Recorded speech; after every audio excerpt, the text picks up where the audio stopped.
Welcome, everybody. I Can by Rubey. The impact you have. That's the title.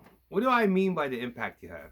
The impact you have is basically just impact that you have around your surroundings, with others, people, and with just things you interact with on your everyday life. What is the impact that you have? Even on yourself, right? The impact you have with yourself, whether it be with your thoughts, words, or actions. We have to ask ourselves this. We're throughout our life going to impact many people, including ourselves, with all these interactions.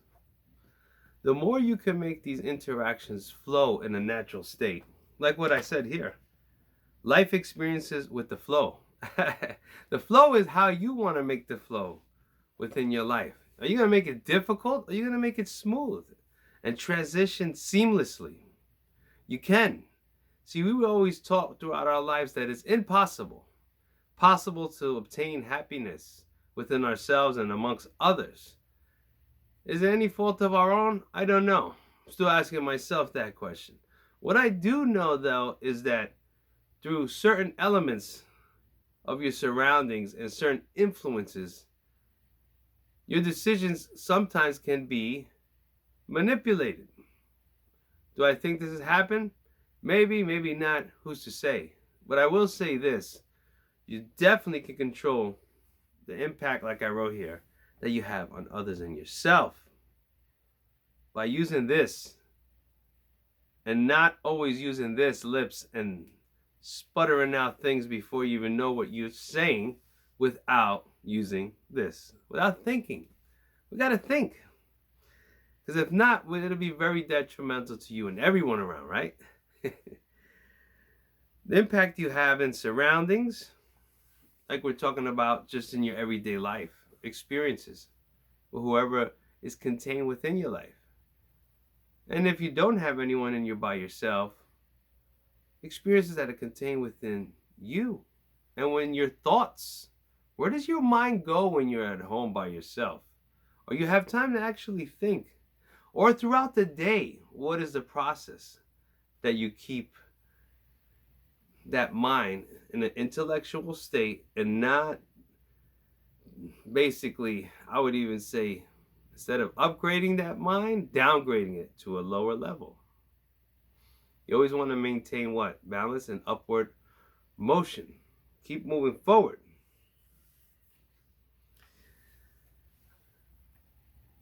It's like a lot of us, if you haven't or experienced losing a loved one, it's very difficult. If you live with someone or you know somebody or they have passed on and you were in that place with them, what I wrote here, that surroundings, the impacts you had with each other. And then the person leaves, you start to really notice there's a part of you missing. And even when you're in that surroundings, also there, it's not the same.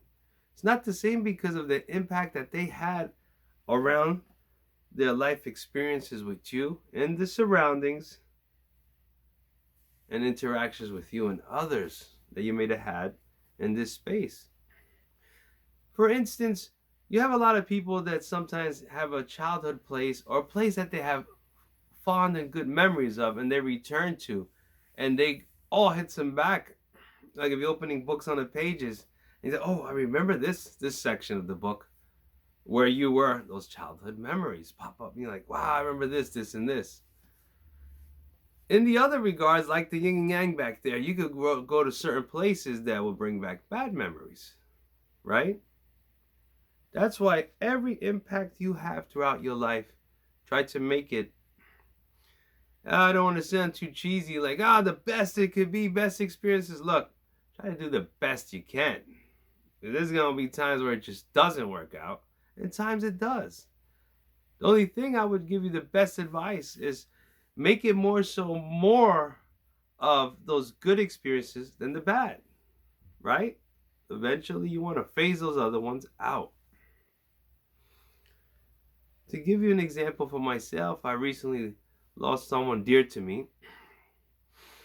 And when I was at the home, I had a revelation, like just something hit me, an inside of thought from like a higher conscious, I believe in myself, and it was saying that it's not the house that makes the people, but the people that make the house. And I was like, wow. So, for example, you have a home. A home is just a home. It's just a structure. Now start to put people and family within the home. It makes experiences, right? Through what? The impact that everyone has on each other and to the surroundings.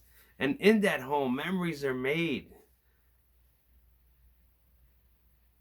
But now you take away that person, and it's then what?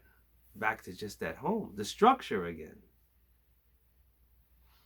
It truly is a parable.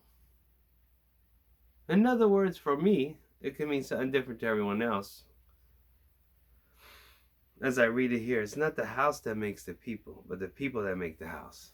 So no matter where you are, you control your surroundings, your home, it's wherever you make it out to be, and the place that you do have fond memories of, or even if you're a family or live in a home, remember, you are those people. Make those moments.